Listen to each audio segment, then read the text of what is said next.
acknowledging and honoring indigenous land and people. We acknowledge and pay respect to the past, present, and future traditional custodians and elders of this nation we call Australia, and the continuation of cultural, spiritual, and educational practices of Aboriginal and Torres Strait Islander peoples. We acknowledge Aboriginal and Torres Strait Islander tribes were the first sovereign nations of the Australian continent. The Gadigal of the Eora Nation are the traditional custodians of this place we now call Sydney, and Wangal people are traditional owners of Burwood, where I live.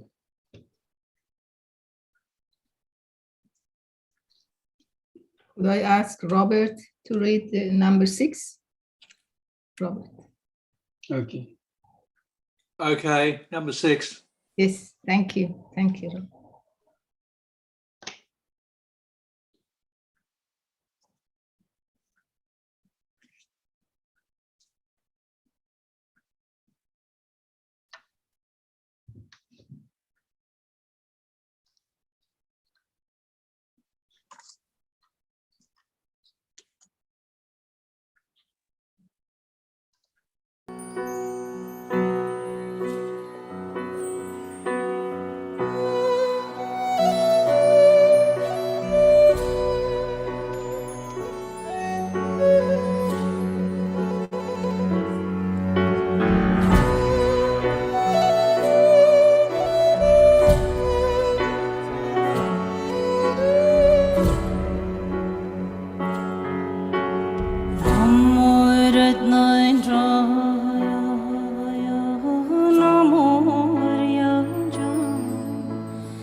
Shara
Sorry, before we start reading, could I ask, I read the, who is going to read again? Young, Yes. Ahmad, Colin, Perimal. I kept Choki for number 5, and then number 6 is Robert.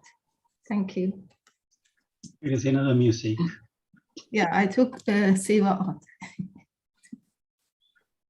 Yeah, Choki number 5. Yes, thank you.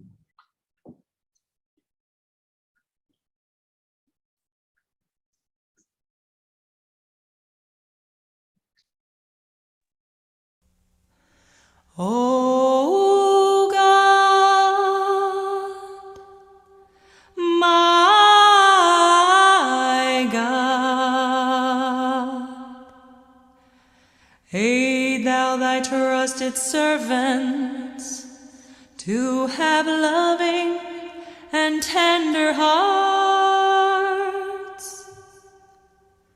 Help them to spread amongst all the nations of the earth the light light of guidance that cometh from the company on high.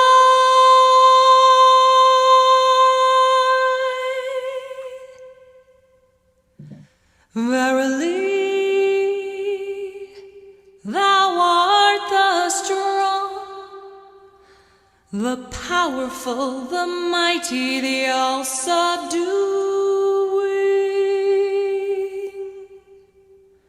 the ever-giving. Verily, thou art the generous, the gentle, the tender, the most bountiful.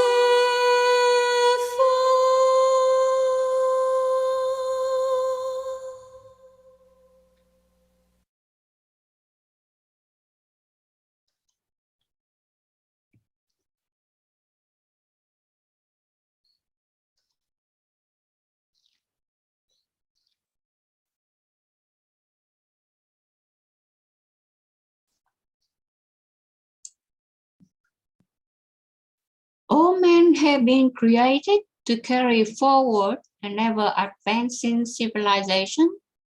The Almighty bears me witness to act like the beasts of the field is unworthy of man. Those virtues that befit his dignity are forbearance, mercy, compassion, and loving, kindness towards all the peoples and kindreds of the earth. Say, O friends, drink your fill from this crystal stream that floweth through the heavenly grace of him who is the Lord of names. Let others partake of his waters in my name, that the leaders of men in every land may fully recognize the purpose for which the eternal truth has been revealed and the reason for which they themselves have been created. Baha'u'llah, Gleanings from the Writings of Baha'u'llah, page 215.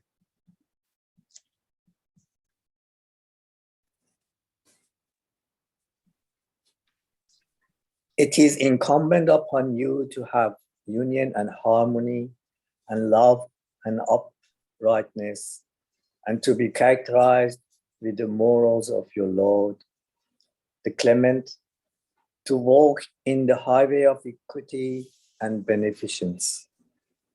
Be manifestations of mercy of God, dawning places of light of his great bounty, and arise with all steadfastness, truthfulness, trustworthiness, compassion, modesty, love and accord with the people of the world, no matter what community they may be. Abdul-Baha, Tablets of Baha. Abdul-Baha. Truly the killing of animals and the eating of their meat is somewhat contrary to pity and compassion. And if one can content oneself with cereals, fruit, oil, and nuts, such as pistachio, almonds, and so on, it would undoubtedly be better and more pleasing. From a tablet of Abdul-Baha, written to an individual believer.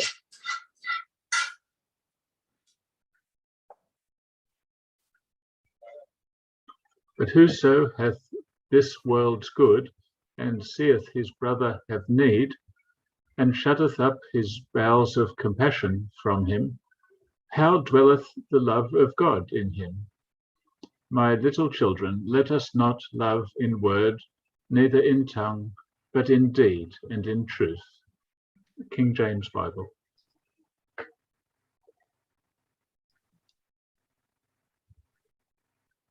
Then we follow up the footstep with our epistle, and we followed them up with Jesus, the Son of Mary, and we gave him the gospel.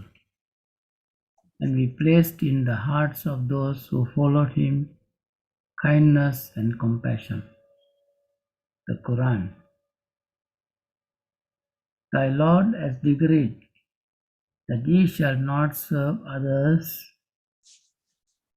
other than him, and kindness to one's parents, whether one or both of them reach old age with thee, and say not to them, flee, and do not grumble at them, but speak to them a generous speech, and lower to them the wings of humility out of compassion, and say, O Lord, have compassion on them as they brought me up when I was little. Your Lord knows best what is in your souls, if ye be righteous. And verily, he is forgiving unto those who come back penitent. The Quran, Surah 17, the night journey.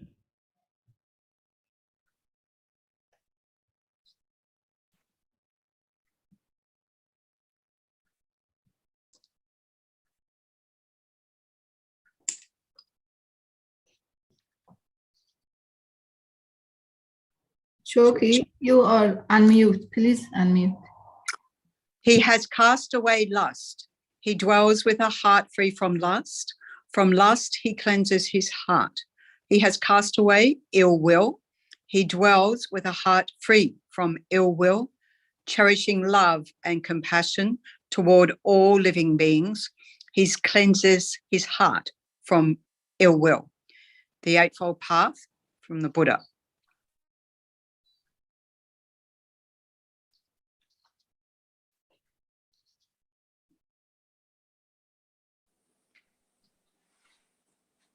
It behoveth him who expoundeth the word of God, deliver it with the utmost goodwill, kindness and compassion. As to him that embraces the truth and is honoured with recognising him, his name shall be recorded in the crimson book among the inmates of the all-highest paradise. Should a soul fail, however, to accept the truth, it is no wise permissible contend him with, in another connection, he saith, blessed and happy is he that arises to promote the best interests of the peoples and kindred of the earth. Likewise he saith, the people of Bahar should soar high above the peoples of the world in matters of religion. Every form of fanaticism, hatred, dissension, and strife is strictly forbidden. Baha'u'llah, Tabernacle of Unity.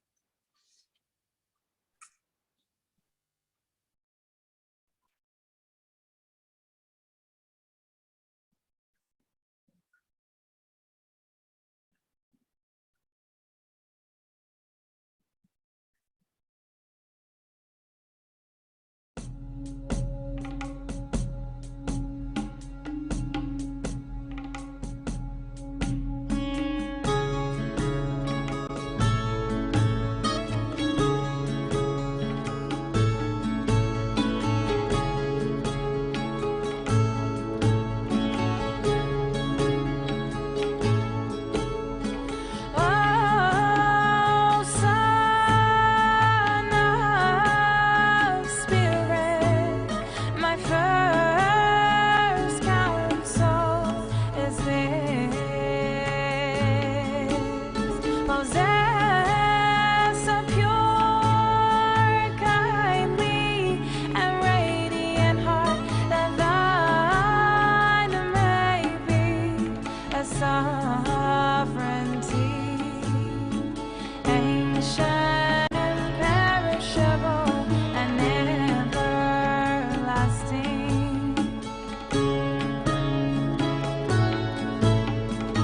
Ancient, imperishable, and everlasting.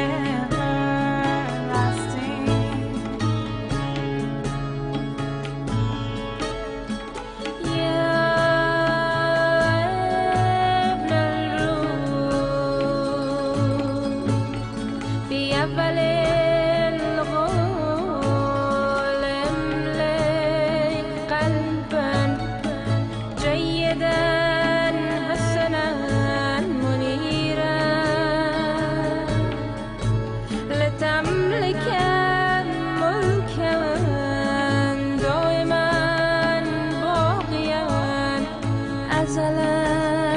قديما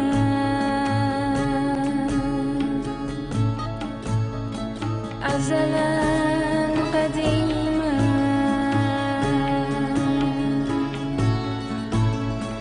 أزلا قديما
After acknowledging the custodian of the land, I would like to welcome all of you to tonight's Interfaith program.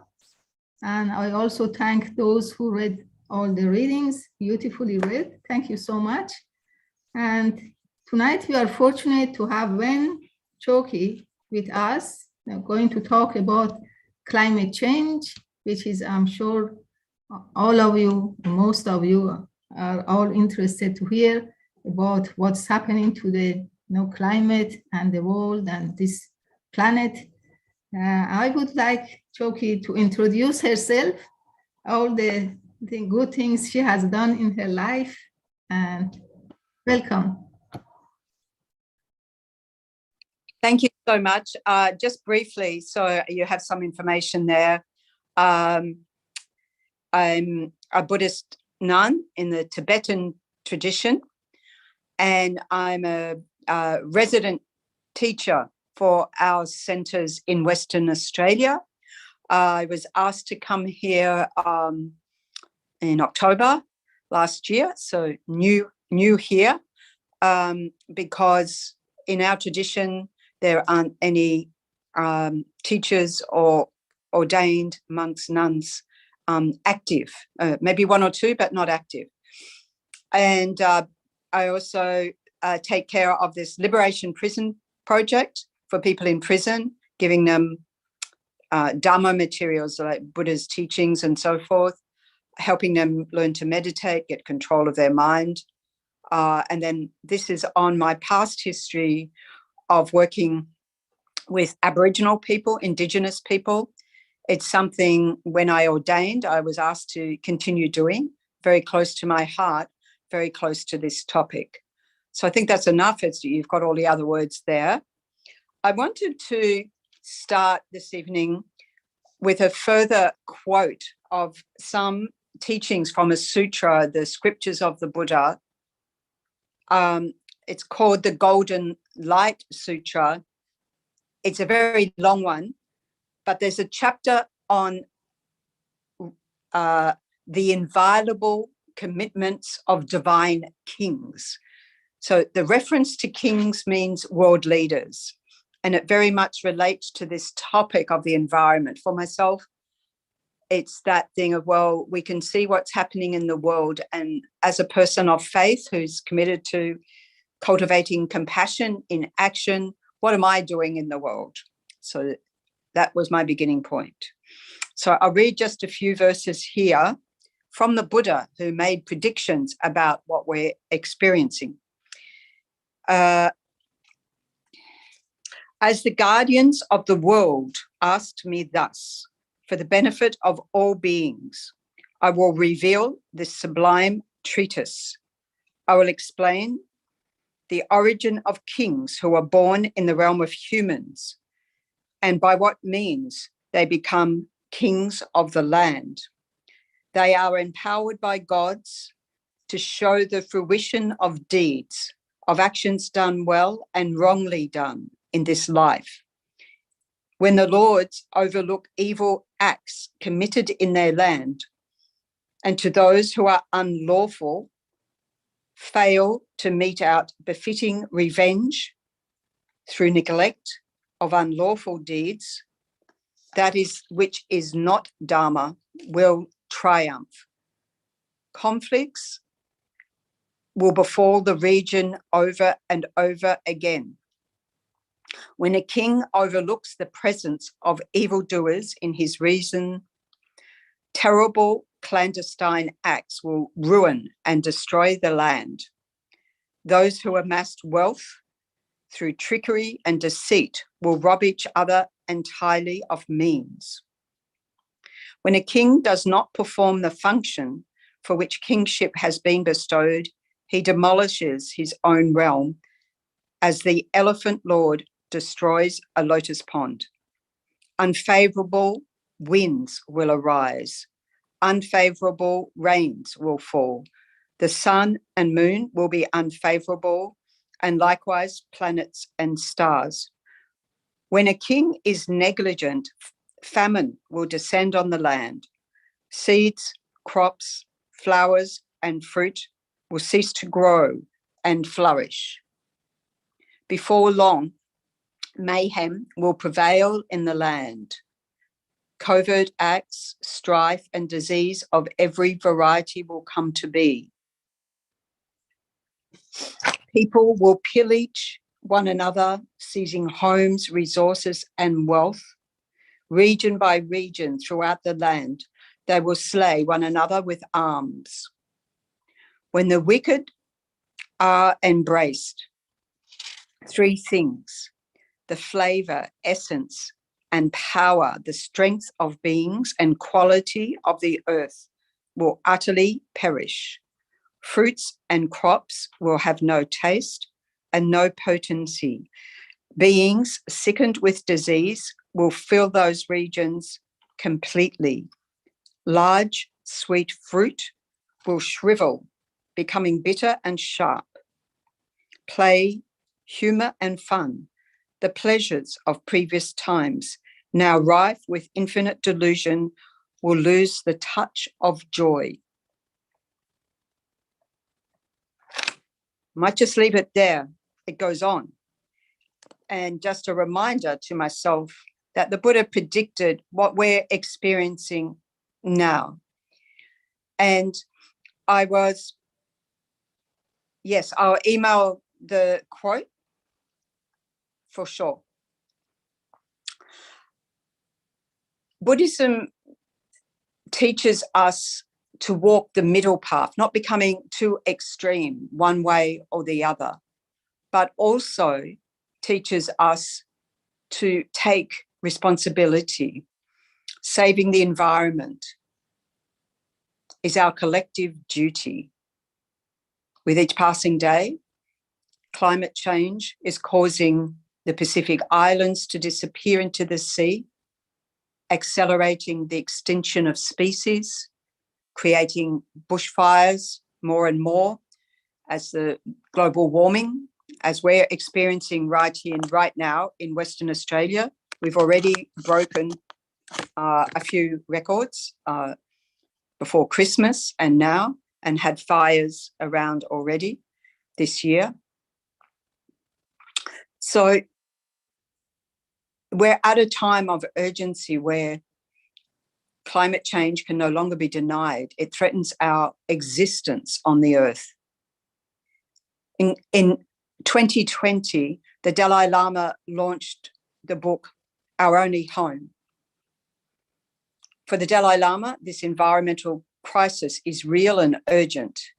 And he asked people of goodwill, of faith, of whatever faith, that we all acknowledge our interdependence with each other and with the planet, and to work to eradicate injustice and repair the planet. Our Only Home stands alongside Pope Francis's Laudato Si on care for our common home as a reminder that our destructive human arrogance is challenged by all major faith traditions. I should include greed. When I ordained, it was just before my 50th birthday. My friends wanted to celebrate my 50th birthday, and I was living in precepts of not eating after midday. So all sorts of parties were out.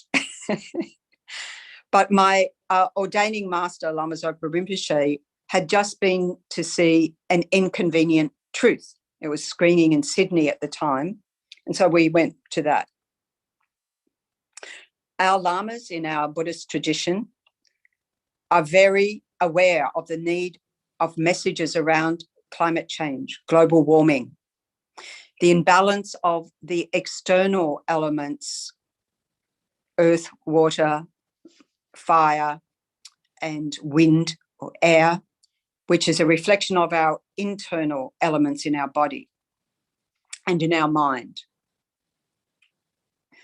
When we encountered as a human race COVID, both the Dalai Lama and Lama Zopa Rinpoche said, this is the beginning. From disease, then famine. And from famine, conflict, everyone in the world in conflict with everyone in the world, interpersonal up to global. And before long, we'll see the destruction of this planet. So a sense of urgency. The following week, the World Health Organization made a similar prediction about global famine on the back of the pandemic disease. So the book by the Dalai Lama, Our Only Home, is an appeal to our humanity, speaking to our human responsibility to take urgent action for this planet and its inhabitants, this sacred earth, which is indeed our only home, and its sacred people, all of us. Predictions are that this earth could come to an end in a century or two, or even sooner. We'll experience more and more disturbance, as we are, of water. So many communities, Europe, the continent has been affected, where water has become scarce. I experienced that in Queensland, where towns in regional Queensland shipping in water. In Tibet, our lamas talk about the villages that they grew up in, where there were rivers which are drying up to streams because of mining and over-exploitation. And those rivers in Tibetan Plateau are the source of all the great rivers in Asia. So it's very, very critical. We can't maintain this, you know. We, as human beings, out of all the species, have done the most damage to the planet. We are also the only ones who have the intelligence and capability to change this story. In fact, as people of faith, as religious practitioners, as spiritual leaders, we know, as all faiths tell, we have the social, ethical, compassionate, and spiritual imperative to do so. If the Buddha was alive today in the world, he'd certainly be campaigning to protect the environment, just as the Dalai Lama does, just as all our faith leaders do and ask us to do.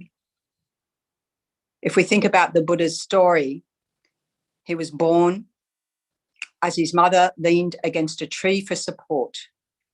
He attained enlightenment underneath a tree and passed away as trees stood witness overhead.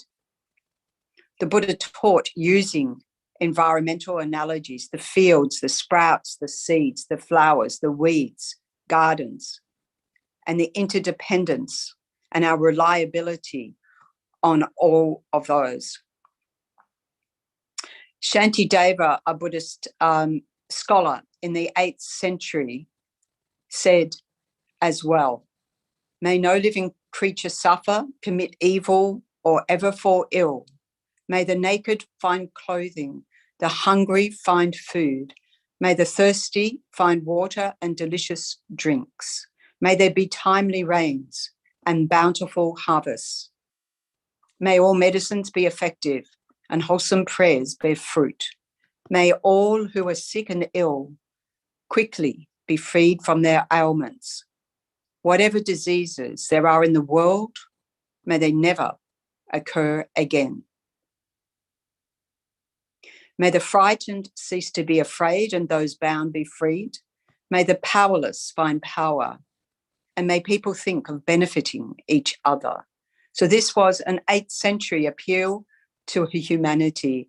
And I ask myself, what am I doing to make this a reality? As the Dalai Lama reminds us, prayers are good, good wishes are good, but they're not enough. We have to take action. Large human movements spring from our individual human initiatives. Each and every one of us, each individual, has a duty to help guide our global family in the right direction. This is not a guilt trip. This is simply saying it's a question of survival, because our beautiful blue planet is our only home.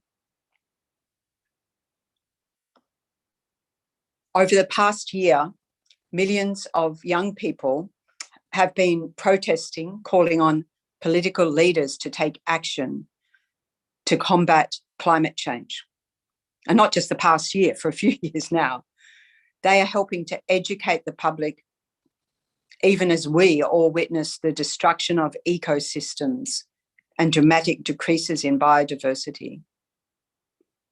The Dalai Lama, for one, appreciates the efforts of Greta Thunberg to raise awareness of the need to take direct action to elevate the issue of global warming among school children is a remarkable achievement. They are our future.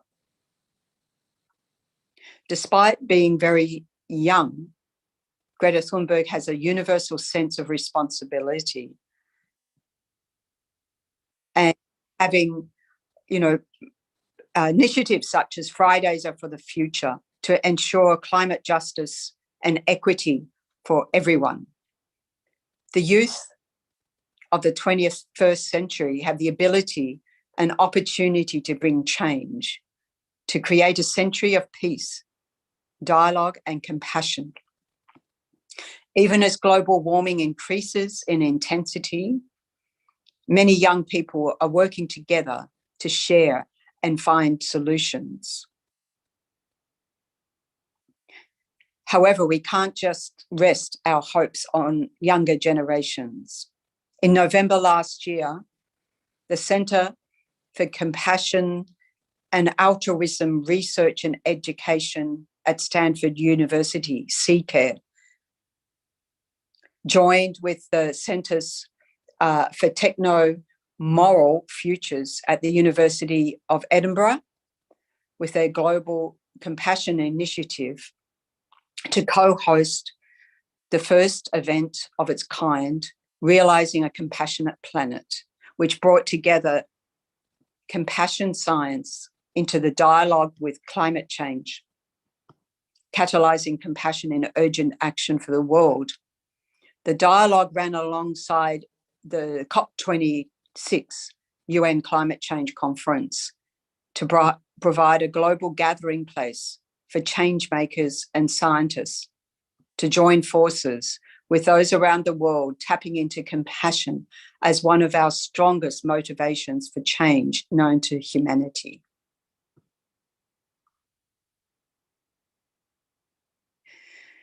Recent studies suggest the world is getting close to exceeding its carbon budget. So it's the most important currency of our time. And not wanting to get political, but politicians are running out of excuses. But we've got to use our time wisely. The 7.8 billion human beings on Earth, my brothers and sisters, need a sense of a motivation to rebalance our relations with the environment, appreciating our oneness of humanity in the face of challenge of global warming is the real key to our survival. We need to live more simply so others can simply live. Myself, as a monastic, having ordained, gave up a lot in terms of material possessions, clothes, hairstyles, and so forth. Simplifying life. I'm a bit embarrassed I haven't simplified enough. I've still got a lot of stuff.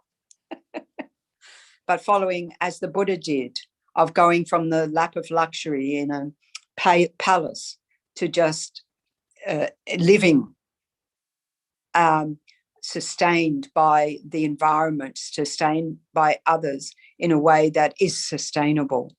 We don't live in that time now. We live in the 21st century.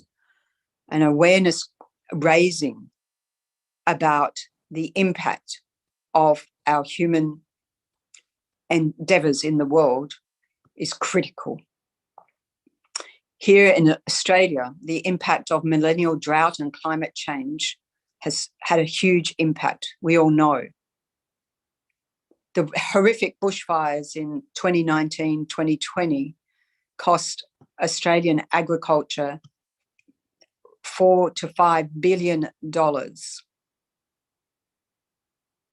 And we're also experiencing millennial drought and climate change. So it's got an economic value that does speak to politicians, to businesses. The initiative Sacred People, Sacred Earth is a list of requests to institutions and those of different religious backgrounds, presenting what we are collectively asking for people to come together, asking for renewable energy, financing initiatives that have compassionate values, jobs, healthcare for all, respect for Indigenous rights. From my short time of working with Indigenous people, the thing that sticks most powerfully with me is the concept of well-being, health, being reliant on the ground, on the earth. My Indigenous brothers, sisters, when I was working in Broome with the Aboriginal Medical Services, said, if I am well, my community is well. If the land is well, my community is well. If the culture is well and the land is well, my community is well, I am well. There's a very palpable and clear sense of interdependence, of reciprocity, of caring for each other. And of course, in Indigenous communities, just like the rest of Australia, that reliability on the earth to provide all has transformed. Those communities are not what they were. The Buddha's teachings emphasize, as do other faiths, non-harm, non-harmfulness, ahimsa, as Gandhi said, It's not just extended to the environment around us in the sense of trees, animals, habitats. It's taking into consideration everything that lives down to the smallest insect.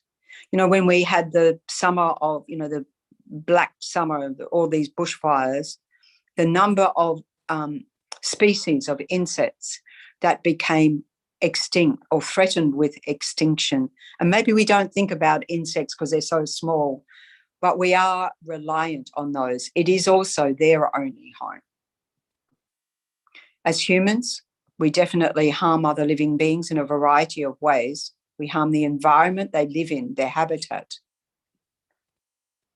So it is up to us to take our responsibility. It is possible that there are initiatives where, for example, in Indigenous communities, they have the power of rainmaking. In Tibet, similarly, they talked about the great cities of rainmaking, impacting the environment, the climate. Many years ago, the Dalai Lama sent one of our High Lamas to Antarctica to help realign the elements of the planet. We can say, well, did that work? We don't know how much worse it would be already. We just don't know. It's all hidden. But what we know is that if we use the resources well and not overconsume, then we are already having a huge environmental impact. So if we use an analogy, if you have a bag of rice, say you've got 1 kilo of rice and it's supposed to last for a whole week, if you just, don't worry about measuring it out and burn half of it and scatter it about and what remains, well, it's not going to last you. You're not going to have that. And in some sense, we can say that is what we are doing to the environment, heedlessly using resources as human beings, as if they're unlimited. They're not. Indigenous people had to learn that.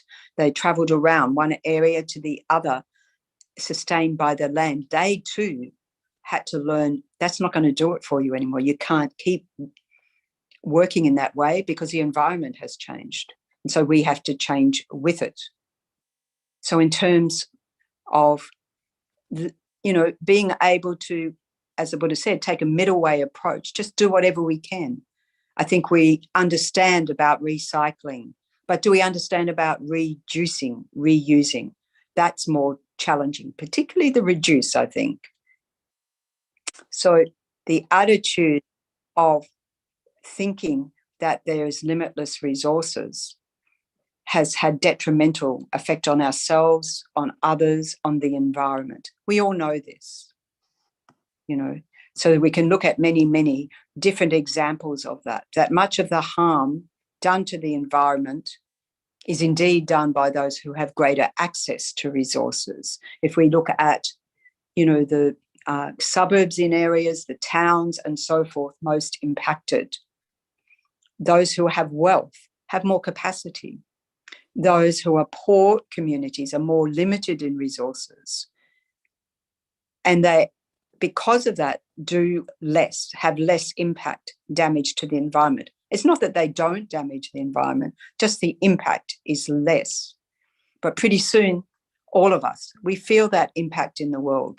We saw with COVID, when the earth had a moment to breathe, at the beginning, when people were in lockdown, things started to regenerate and so forth, which just shows how much we impact on the environment. So the sense of consumerism inflicts a lot of damage on the environment, and that is amongst those who have greater access to wealth.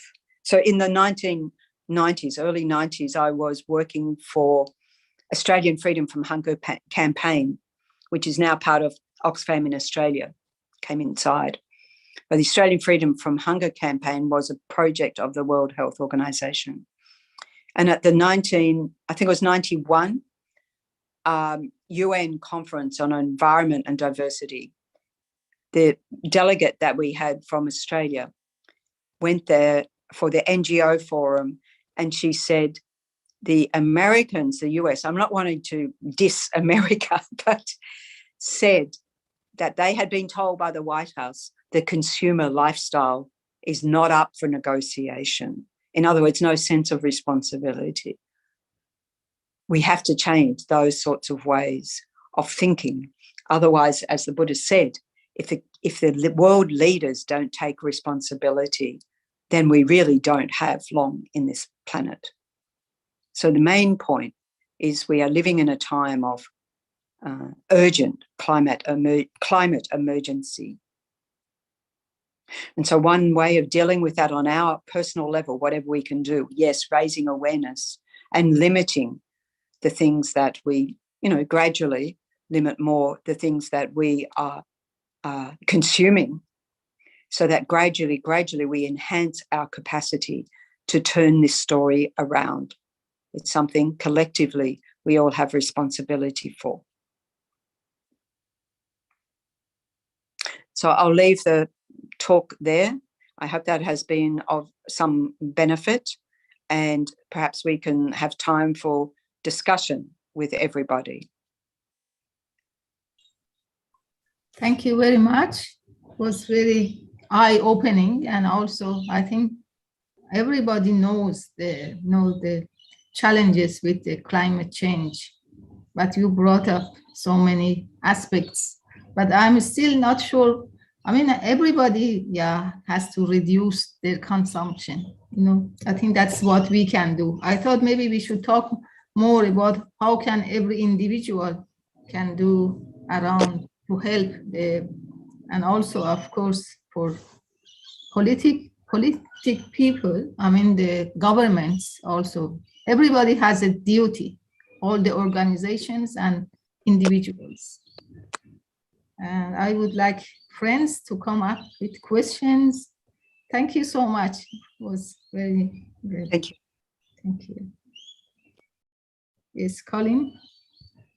Thank you, Choki. That was a very important topic, and I liked how you started by talking about the kings and their duties, and finished with the individual and what we can do. I think the idea of rulers, they have a very important role to play. If you take, for example, plastic bags, if you left it to individuals, then 20 million people in Australia would have to make the right decision every day. And it'd be a real pain thinking about it. But one government policy decision can make it. I mean, we have to get used to it. It takes a few weeks, but then it's easy. It becomes. So I think they have. But of course, they have to respond either to the people who vote for them, or to the collapse happening around them. And I just hope that. Well, do you think there's a hope for politicians coming together and behaving reasonably instead of waiting for the disaster? I think there is. I think, we see these, of course, there's always politicians who are willing and some who are dragged along. But that's the same for the whole human race, isn't it? So just on the plastics, I find very interesting. In the 1970s, early 70s, when I was at university in Canberra, we had campaigns against plastic, right? And so we were young. See, I wouldn't do this now, but when we were young, and we'd go into the supermarket chains and what we bought and leave all the packaging behind. And the poor old people in the checkout had to deal with it to make that point. They knew why we were doing it, to make the point of the plastics. And I think it was the early 90s, there were, you could get the biodegradable, non-plastic bags. And they were on the shelf and then they disappeared because the plastic bag companies were the ones who said, no, get rid of them.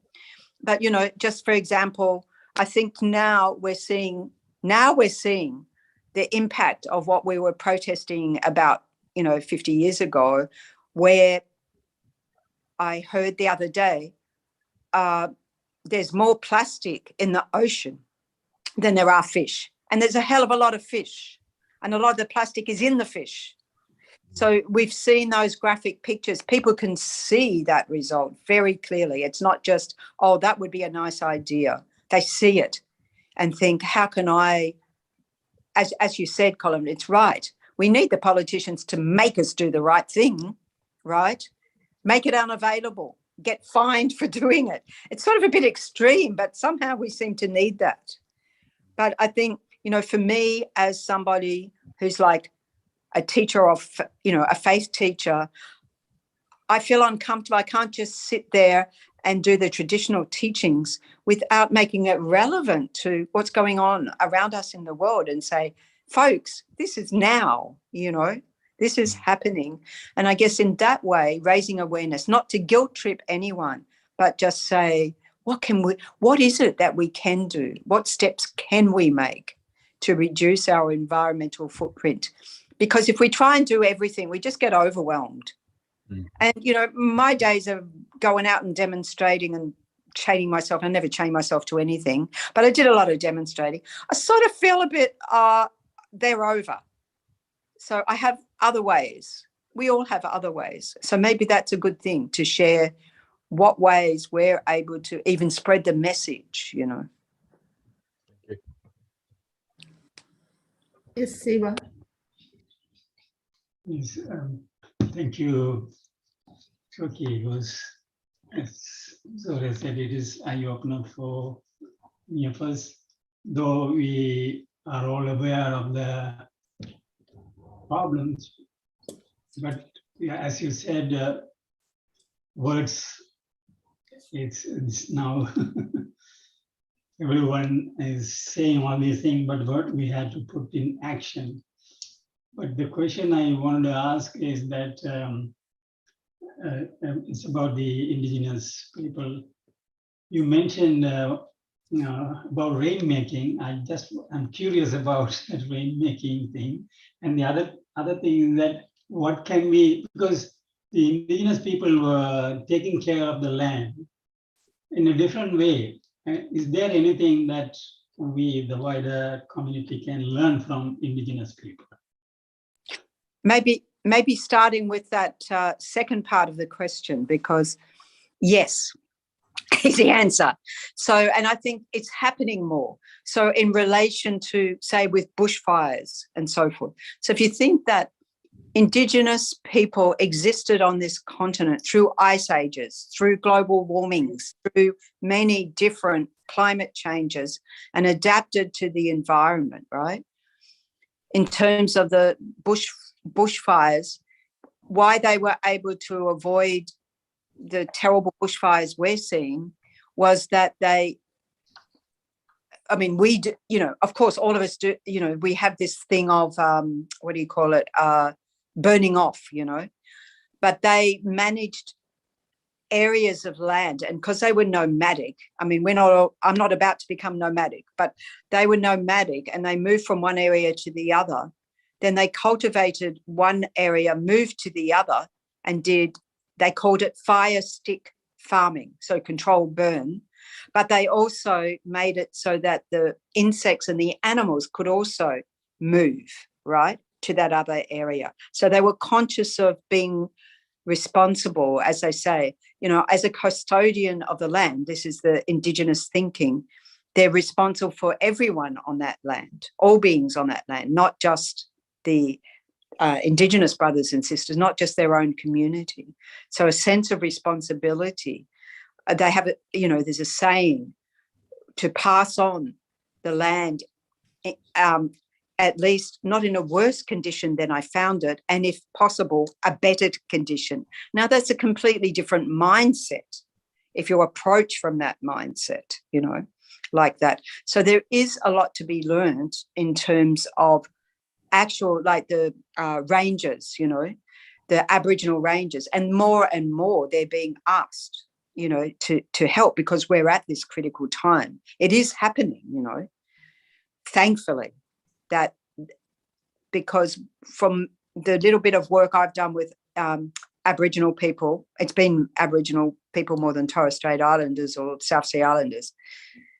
Aboriginal people, they're like, we're willing to help if we have the knowledge to share that knowledge for the greater good.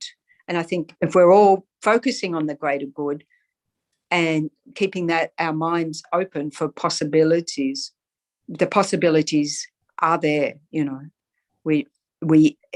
It's maybe we're in a very urgent situation, but it's not too late. You know, we haven't destroyed the planet, right?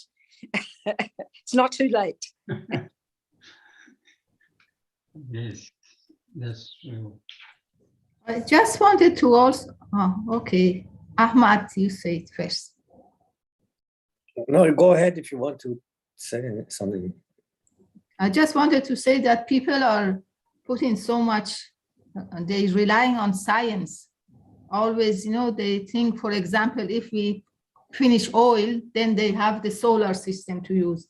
They're just replacing things rather than using what we have. For example, Corona comes, and instead of looking after their health and, you know, doing all the things, first thing they go, and it's good to find the vaccine, but with the vaccine, also you have to look after your health. You know, there's so much you can do. And I feel that people are just going for a solution, you know, rather than fixing or, you know, to preserve the things, they just go and find something else to do. Like they keep doing, you know, I feel for, especially for petrol and coal, now they're going to, you know, to solar system. You know, even they bring in cars which they use, you know, electricity. Yes, Ahmad, you can. Yeah. Thornton, thanks very much for your talk. It was very nice, especially for the statement that you read from Buddha at the beginning. Look, the fruits don't taste anymore the same as before. You on the news every day we hear somebody is killed, and this morning a man killed a 9-year-old child. So those things are happening. But I read another statement from Buddha that says that whenever injustice overcomes the society and badness overwhelms everything, then a Buddha will appear. Don't you think that is the time that a Buddha has to appear and bring new revelation from God? From my point of view, as a Tibetan Buddhist, all Tibetans believe that the Dalai Lama is the Buddha of compassion in the world. So not just looking, so you see the Dalai Lama as, you know, and there are other beings as well, right? It's not just within, because I also say a Buddha will manifest as a world leader if necessary, or it doesn't have to be as a Buddhist, you know, it could be anything, right? But the Dalai Lama, I think, as we've seen in, at least in the Buddhist faith, has had much more influence in the world than any previous Dalai Lama, isolated in Tibet, you know. And so as a person of message of peace, of interfaith dialogue, of bringing people together with the scientists. So I think it was last year, one of these meetings where the Dalai Lama was asked, you've been meeting with the scientists since the 1980s. What have you learned from them? He said nothing, but they've learned a lot from me. So by showing, giving, you know, working from a, you know, bringing, if you like, Zora, bringing science and religion together with our understandings of our faiths and so forth, of our interdependence, of that everything's subject to change, but it's the mindset behind it. As you were saying, like as Zora was saying, you know, the sense of, it's really a mind of greed that just says, oh, well, I'll just find something else, something else, something else.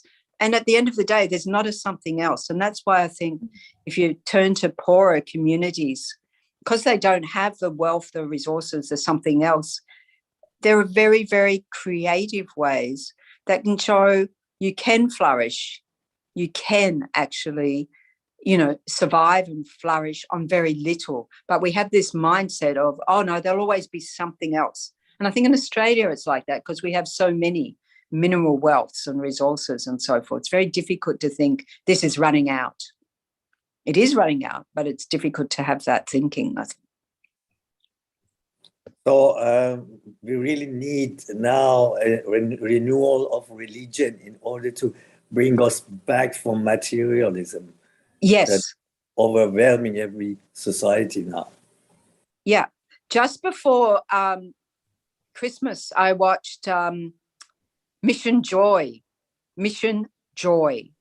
and it was the Dalai Lama and Desmond Tutu, right? It was a film when they were in 2015 together for 1 week. And what I got from that is that sense of joy of these two people who had had very, very difficult lives and yet hadn't lost that spiritual connection of different faiths, but with great respect for each other, and could see the qualities in each other and really encouraged each other. And that's where I think we do need that, because, you know, those of us who are strongly following our faith traditions, we do care. We do have bucket loads of caring, concern, compassion, love, a wish for benefiting others. We've got that. And I think for myself, well, if it's not me, who's going to do it? You know, and if not now, when? It's critical. And I have to keep telling myself that. Otherwise, I get lazy, you know.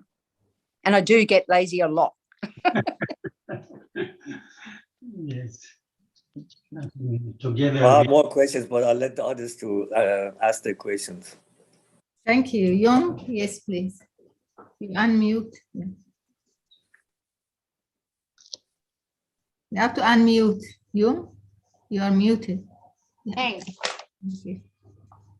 Thank you, everyone. Thank you, Venerable Choki. Your topics bring out a lot of question marks. According to what I see, the COVID-19 has killed million of people. So actually, talk about environmental issue. Are we heading to a better life now?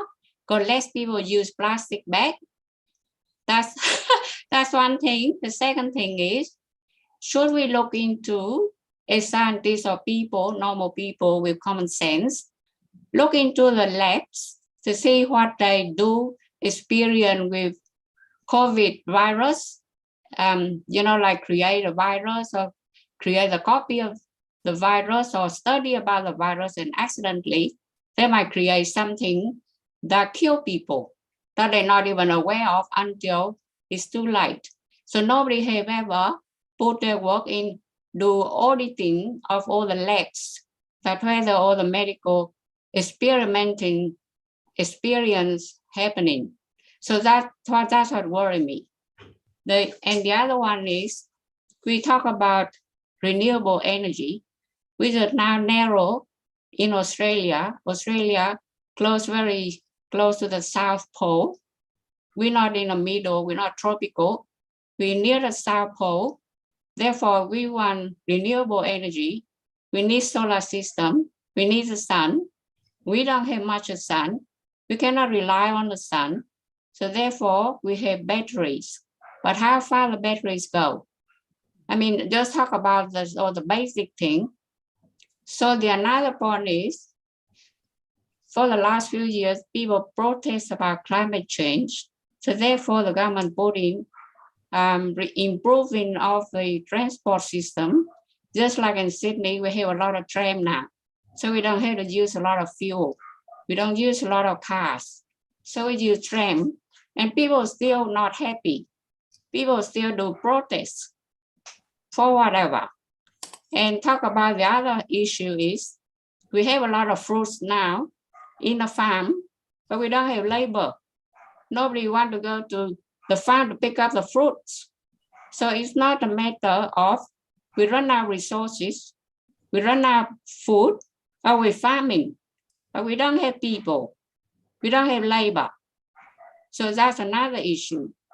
So with the climate change, people will keep doing protests, but actual work, if you think about it, I don't think the younger generation want to go to the farm and pick up the fruits. They will rely that job to the migrants, or rely that jobs to the international students to come in and do the labor work, because they themselves, they probably only want to work on computer work, digital work, intellectual work, super intellectual intelligence people, they don't do the farming. So that's why we have a lot of issues you have to come across. So I'm taking the pragmatic views about training and education people to just to rethink about it, because we have a lot of potential and options and opportunities, and the thing that people have to rethink about why they protest, what it is for. There's no money in the International Monetary Fund, IMF. The money bucket's empty. So what we do? Do our own work. I mean, there's something we think about, for me, it's a very pragmatic things that we're talking about. We're talking about Buddha compassion. Well, he gave us a lot of apples in a farm. People just come down and pick them up. They don't want to do that.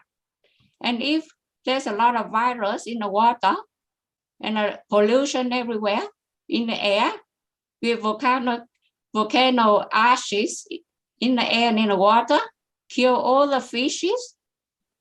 So what are we gonna do? Thank you. Yes, Choki, please. As you're describing, there are very many issues in the world. There are very many issues in the world.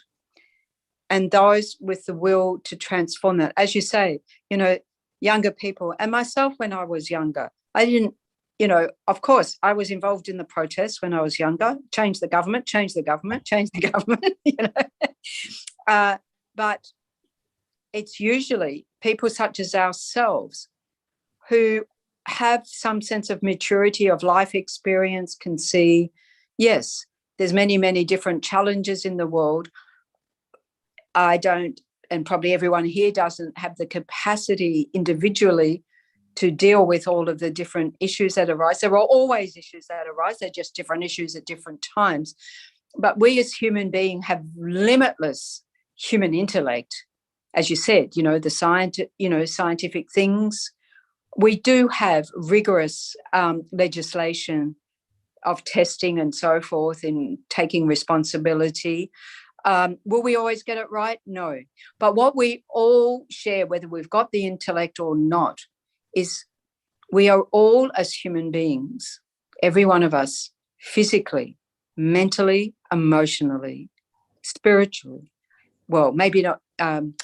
Let's just say with physically, mentally, emotionally, we're all the same. If we strip away all the things that divide us, whether that be age or cultural belief or intellect or anything else, physically, mentally, emotionally, we're all the same.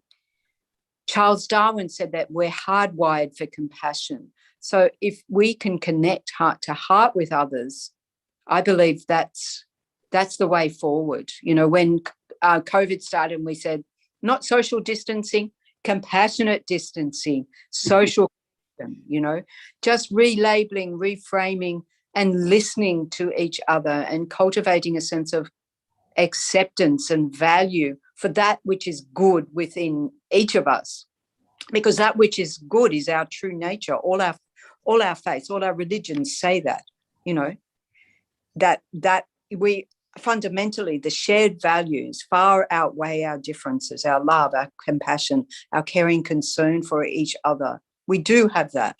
That's how human societies are born and thrive and survive.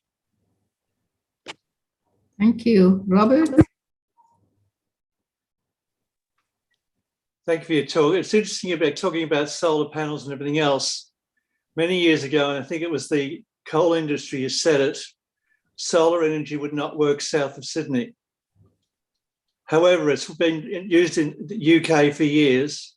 All through Europe, you've got technology on the side of the freeways for all solar energy completely. So I don't know why they say so. We've got plenty of sunshine here. Even on the dullest day in Melbourne, solar energy should work. Now, my question is, this is deja vu tonight, because I was on a Zoom conference this morning and somebody briefly mentioned about the CARE organisation, which I understand stands for compassion, altruism, research and education. Are you able to elaborate on that organisation? I think it's CCARE, the one I mentioned, through Yeah. Stanford University. That's the one I'm talking about, yes. Yeah. So they are doing, so it's Compassionate Centre for Compassion and Altruism Research and Education. It's quite amazing. When that was first established, Tubden Jimpa, Philip Golden and so forth, or not when I was there, I was in San Francisco in 2008, and I thought, imagine something like this in Australia. And I think we're seeing now with I forget what they call the centre in University of Melbourne. There's a centre that's just got launched in December or late last year. Similar initiatives, because it is that coming together with a heart, not just with the intellect, but with the heart, the will, and the power of compassion, we can make change. And that's what CCARE, fed into that environmental dialogue, climate change dialogue next to the COP26 summit. And so there's so many, those centres that can be a place of research and sort of innovation, I guess. Because, I find it interesting what you're mentioning about solar panels. When I was at ANU, as I said, it was the early 70s. Someone in Canberra had a solar house just naturally. It was just the way it was built. The Electricity Commission at the time was going to cut them off the grid because they weren't consuming enough electricity, because they had this naturally a solar friendly, whatever, generating house in Canberra, right? So it is, as you say, possible. I live in Western Australia. Believe me, we have so much sunshine. We'll happily export it if we could.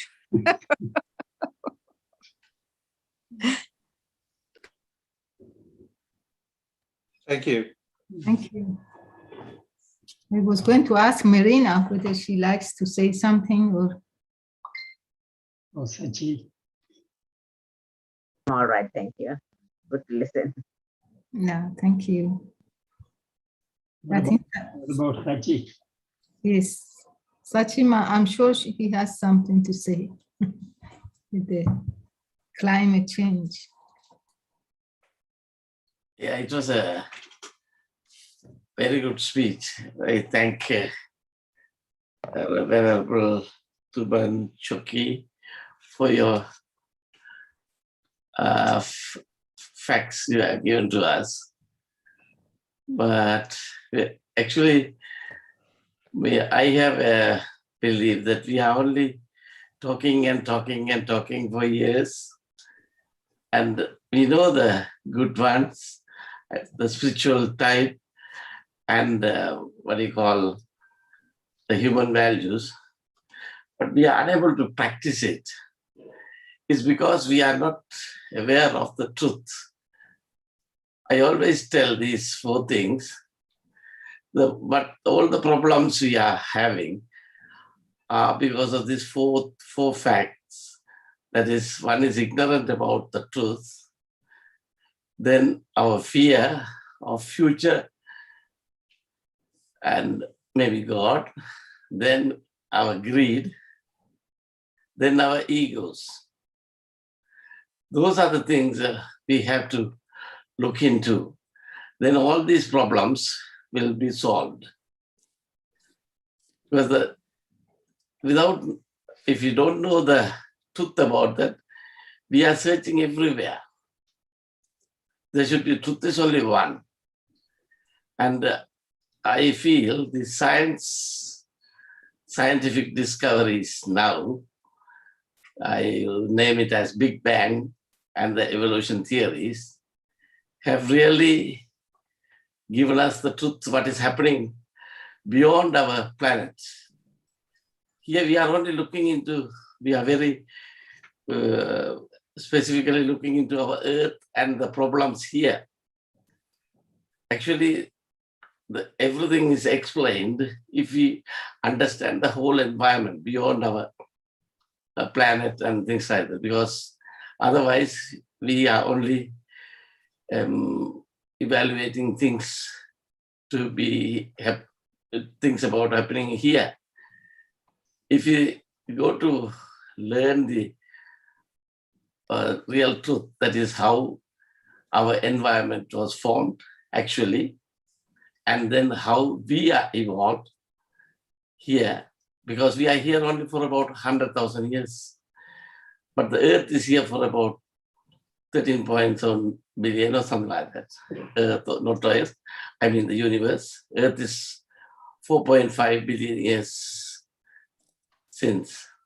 So we are trying to put, I'll tell it again, put the cart before the horses. So we have to understand how we came in and what we are going to do it or solve it. Otherwise, this one about these things we are talking for years now. So from the religion started, we had to do that, do that, do that. We know that. We know the spiritual facts of it. But things are not happening because we think too much about us. And we think that we are the chosen species of this planet. So likewise, I would just simply say, we'll try to find the truth about the creation and the creator. The things will be solved. That's all I can say. But it was about the climate problem. It was a nice speech. And we gained lot of facts there too. Thank you very much. Thank you. Thank you. And I think that's a beautiful, I'm just going, yes, yes, yes to everything you said, Siva. So totally, it just reminded me that my teachers remind me, think big. You know, you're introducing universes and beyond this world system and so forth. It came into existence. It will go out of existence. We will probably, well, we believe as Buddhists, will be in some other form, in some other place. Let's hope we don't wreck it. But I thought, you know, maybe that's a beautiful way. Siva said it perfectly, you know, I think, for how to think and move forward and how to understand, get more in sync with reality as it is, not as we think it is. Thank you. Siva. I think what Venerable Choiki was saying, of course, he mentioned many things about the world leaders, science, and things like that. But I think crux of the message is what as individual we can do. So one thing she said is that to raise awareness. So there may be still some people denying climate change, and some people might think that it's okay to do this, okay to throw things on the street or use plastic bags or whatever it is. So maybe each one of us, what are we going to do in our personal life from today that is going to change a bit? And she said about reusing, recycling, and reducing, things like that. We are not going to solve the whole problem, but individually there is something that we can do tomorrow which can contribute. And I am sure Choiki knows about the Baha'i faith, yes, and we have our Universal House of Justice that gives us guidance time to time. And in one of the letters that they gave last year, 2020, mentioning about the pandemic, they said I'm paraphrasing it, that however much some segment of the society pushed to the limit of endurance, humanity will pass through this and emerge on the other side with a greater insight and appreciation of the inherent oneness of humanity and its interdependence. And in your talk, you mentioned about these things, and the guidance that we get from the Universal House of Justice is, at least to me, giving me the right thinking. And also, recently they sent a message where we are here to channel the spiritual forces or our inspiration to change what is within our sphere of influence, our neighborhood, our family, our friends, our network, and work with them irrespective of their beliefs, race, color, gender, whatever it is, work with them for a better world. And they said that we don't pretend that we know all the answers. And we don't know all the answers, but together, if you work, we can find, and even if we make mistakes, we can correct. So I think this is probably what Choiki is also trying to tell us. And I actually thank you. Thank you. Yes, Thank you so much. I think Vasanta was first before me. okay, yeah, I see it after, but Vasanta is, please. Thank you, Choki. It was very, very nice presentation. And I know you are very supportive of interfaith activities, and also you support Baha'is in many ways wherever you are. And I try to. It's so, yes, it's wonderful to see you there, you know. Yeah, still here with us. Yes. And one thing it's what I wanted to ask is a bit different from this, because we are all learning from about the other religions. If you could tell us a bit about the difference between the Buddhism that you follow and the one in Sri Lanka, the Theravadan. Okay. Yeah. So what is the difference? And so we are yeah. also trying to learn about other religions here in this forum. So yeah. Okay. So thank you for that question. So in Sri Lanka, predominantly Theravadan Buddhism. So it is said, so for us as Buddhists, there's all the teachings of the Buddha and don't contradict each other. So whether you follow Theravadan, whether you follow Mahayana, Vajrayana, is all the teachings of the Buddha. And the way in which the Buddha taught was according to the, what do you call it? Capacities and interests and beliefs and tendencies of people's minds, you know. So what people were able to put into practice. So mainly, I think, mainly there's in sense of, in Vajrayana Buddhism, there's a belief that the Buddha showed in that one lifetime that the potential of each and every one of us as human beings to become a Buddha ourselves. What the Buddha said was, he said, I can't take away all your anger and greed and all the other rubbish. I can't detox your mind for you. I can't remove your sins. What I can't put my realizations into your mind, but I can show you how to do it yourself. And so that because as human beings, Buddhist or not, we call it Buddha nature. People can call it, you know, divine wisdom, that we all have that. But when we get rid of all the things in the way that separate us from each other, then we too can develop all our positive qualities, which we have already in bucket loads, but we can develop that to their complete perfection, which the Buddha says is omniscient, the omniscient mind. So that's there. And I grew up Catholic, the omniscient mind, the omnipresent, God, it's all there, right? In Catholicism. So I don't see a qualm in the sense of understanding. The Buddha said, it is all possible. This was the difference, that each and every one of us can attain that state. I'm just showing you how. With the Theravadan Buddhists, the focus is more on self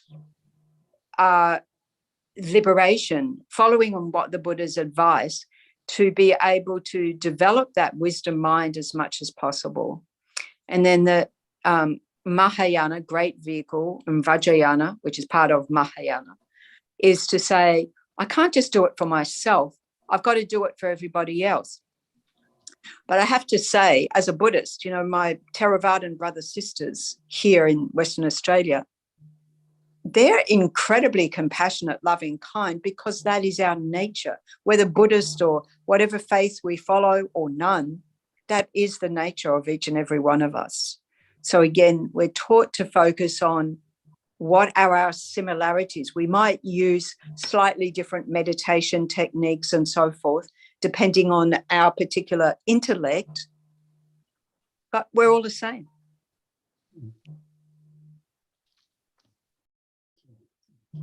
Yes, Ahmad. Yeah, I'll have two questions actually.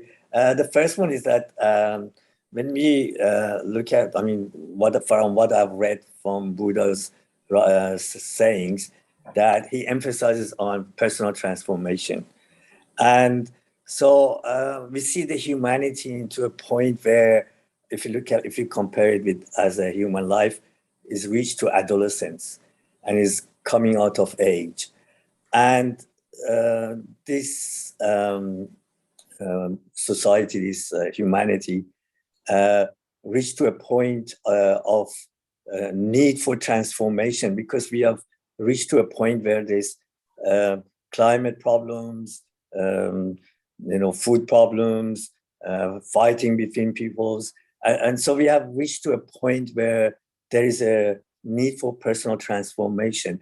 Don't you think that we need, as a humanity, start individually transform each other, so transform ourselves so that we can live together in harmony? My second question is that Buddha has said, when I go, that another Buddha would come. And obviously he must have put some signs in there to say when that Buddha will come. Do you have more information on those signs, that a return of Buddha would have certain signs?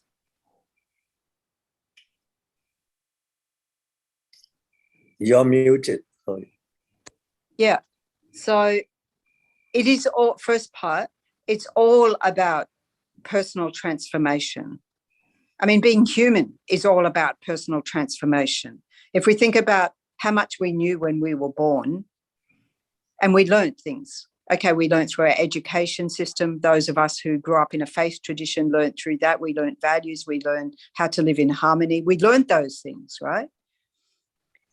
And on top of that, we sort of have to unlearn some things, like the fact that our society gets it wrong a bit, in terms of focusing on the individual, as we've discussed, at the expense of others, which is totally against all religions, isn't it? All religious traditions, all values systems. That it's in, because if I understand that the education that I received was dependent on so many others, I couldn't have done that on my own. And so I've got to repay that. I've got a karmic debt, we would say, to those who've hurt me, particularly our mothers, our fathers, our families, who brought us into this world, and who cared for us when we couldn't do a thing. So we have to sort of, instead of rejecting our elders, I know that we all agree, but I'm thinking of younger people, actually come point of going, gosh, without them, I couldn't be here today. I couldn't have survived for a minute. We see that now with as we're talking, labour shortages and people like we see it in Western Australia because the trucks can't get across the Nullarbor because there's no truck drivers. And so we have shortages and so forth, just like everybody else. And the global interdependence, if nothing else taught us that, COVID has taught us that. So, and then in terms of another Buddha coming, there have always been Buddhas. Before Shakyamuni Buddha, there were previous Buddhas. What was unique about Shakyamuni Buddha was that he was requested to teach. And so from a Buddhist tradition, we don't teach unless requested, you know, and so things like that. So there have always been Buddhas working away in the world. And just like in all faith traditions, there's always been faith leaders, you know. I mentioned before that as Tibetans, we regard the Dalai Lama as a Buddha of compassion. We say Jesus Christ was a great, we say Bodhisattva, maybe Buddha. Didn't have to be called Buddha, right? Didn't have to be called that. That's how we co-opt, I guess. You might say, oh, don't co-opt ours. He's ours, you know, whatever. Yeah, I don't mind.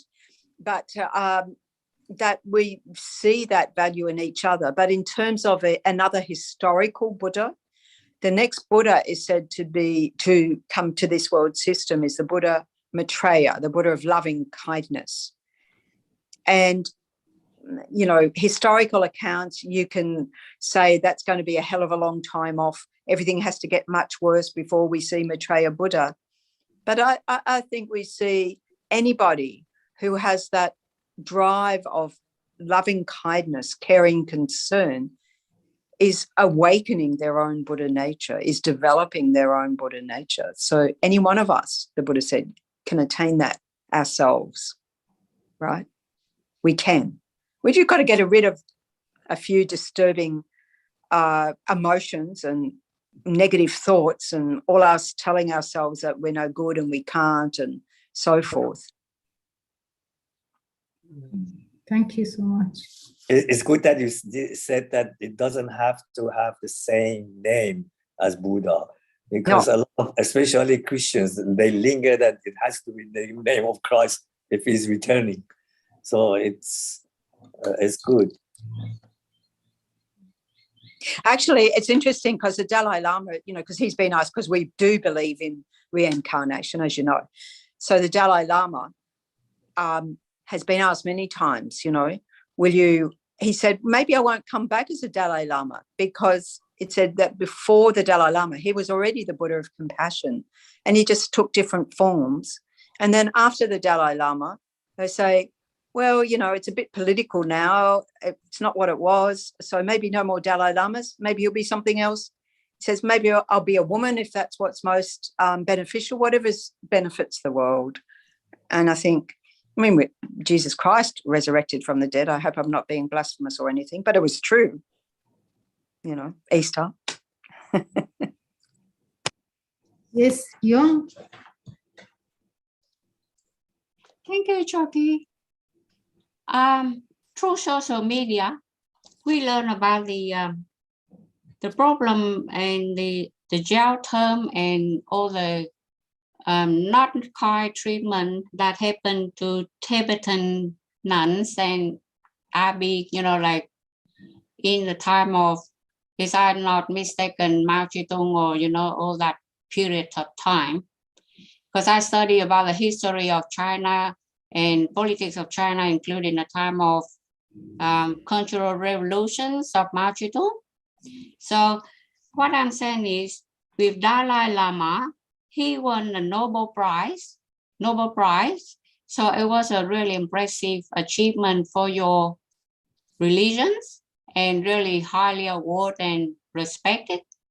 You know, disregard of whatever people treat you or government treated your tradition.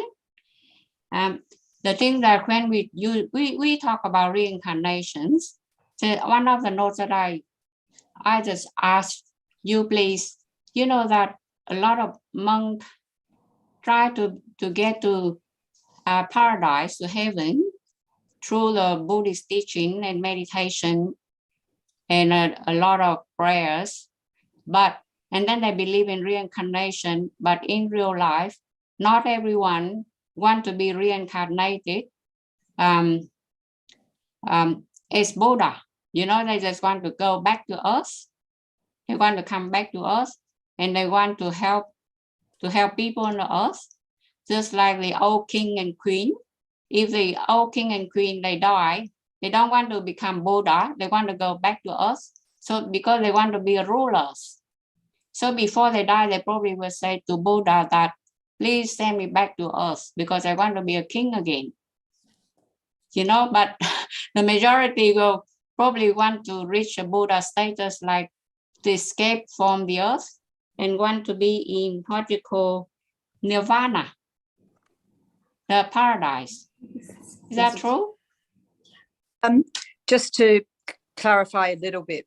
So I always say, once you become a Buddha, would you need to help?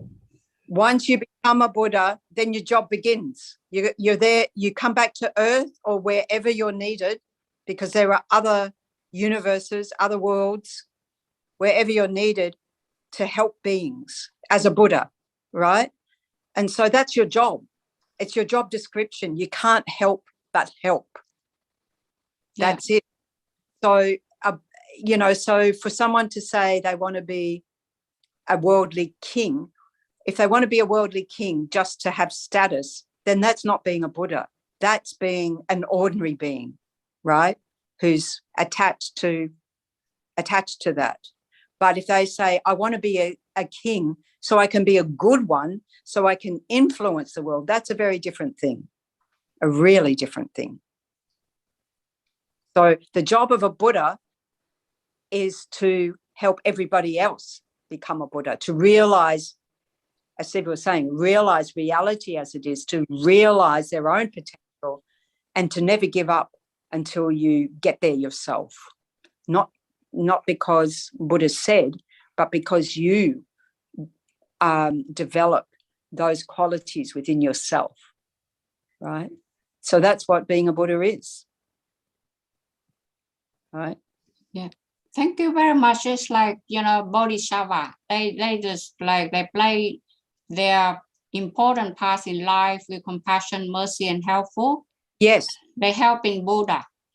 Yeah, a Bodhisattva is a Buddha with L plates on, not yet Buddha, but through the power of what they're doing, they're on their way. They're well on their way. Yeah, they work with Buddha. They under the control of Buddha. Absolutely. Thank you. Thank you.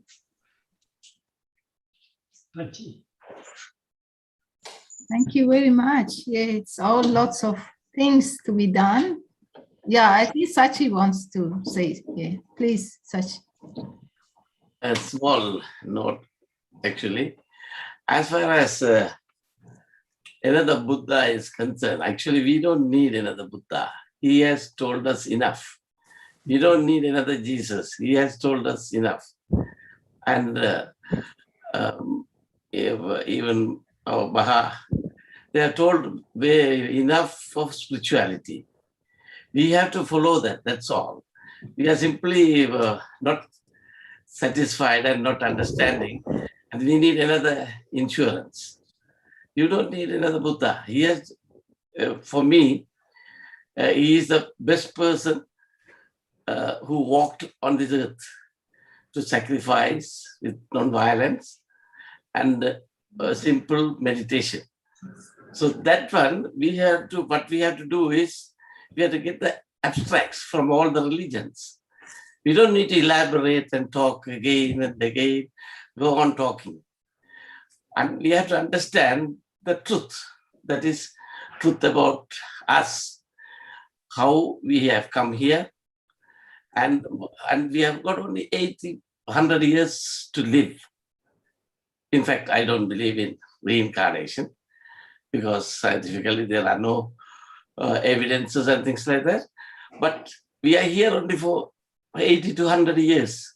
We have to live happily and peacefully. That is the only thing. So that we have to understand the truth. We don't need to, spirituality we all know. And human values, We all know how to behave with others and society and things like that. But we are not doing that. That is the thing we have to trace and seek where we lost. So better don't look for another Buddha. He has told us, he has given us the best. He researched himself rather than he didn't tell anything from the dreams. That's why I appreciate him. In fact, he sacrificed his whole life in trying to find out a solution for us. So why do you want another Buddha? He will come and tell the same thing. So better we understand the truth. And we are here for only short period, only one life. Let us live happily. We can't get another one. The nature has a lot of things. No one need to be hungry or something unless we hold it. So I would like to ask you all, just let us find what we are, why we are here, and try to live us. I respect all the prophets, what lovely things they have told in those days when there is no science and things like that. Now the science have got evidence. Just go into these creation theories and the evolution theories and see. We are doing so many unwanted things, elaborating this, that, and that, and all that. Life is simple. So I would like to request you, don't look for another Buddha or Jesus or anyone. What we have got is enough. Summarize what they have told, rather than talking too much, that and this, and with so many, what you call, indirect versions of that. Well, let us go to the point, seek where we lost. Thank you. Thank you very much. Yeah, very valuable. Yeah. Thank you. I totally agree in that, you reminded me that the Dalai Lama a few years ago, maybe 2018, announced that he wouldn't travel anymore, or not traveling now anyway, who is, but wouldn't travel anymore on plane any more than 5 hours because of his age and his problems with his knees. And he said, to my American friends, I've taught you all I can. There's nothing more to teach. You've just got to do it. And that's exactly what you're saying. We just have to do it, right? We have all the instructions we need, all of us. It's up to us. That's right. Thank you. Thank you. Yes, Siva. Thank you. And this forum is created to bring understanding and collectively travel together. I shared a quote in the chat from Abdul Baha. Can you see it? It says, if 5 people meet together to seek for truth, they must begin by cutting themselves free from all their own special conditions and renouncing all preconceived ideas. In order to find truth, we must give up our prejudices, our own small, trivial notions. An open, receptive mind is essential. If our chalice is full of self, there's no room for in it. There is no room in it for the water of life. The fact that we imagine ourselves to be right and everybody else wrong is the greatest of all obstacles in the path towards unity. And unity is necessary if we would reach truth, for truth is one. So I think wherever we are collectively trying to understand the reality of the truth. And we have to be open-minded. And I really thank Venerable Tugden Choiki to make us think how we can individually and collectively contribute to a better society. And I think the time is almost 9 o'clock here in Sydney. Thank you so much. It's been a pleasure just to engage in this conversation with everyone with an open heart and open mind to each other. It's very inspiring. We need each other. Thank you so much for attending tonight, and thank you all. And I feel that everybody has put some to tonight's discussion, and we have become more aware of, everybody knows that we have to look after the planet. It's our home, it's our only home. Yes. But we are always hopeful. We always hope that things always get better. Thank you. Thank you, Choki. I'm going to leave now. And thank you, everyone. Good Thank night. you, God bless you. Ave Maria. Thank you. Thank you. Thanks. Thank you. Bye-bye. Bye. Bye-bye.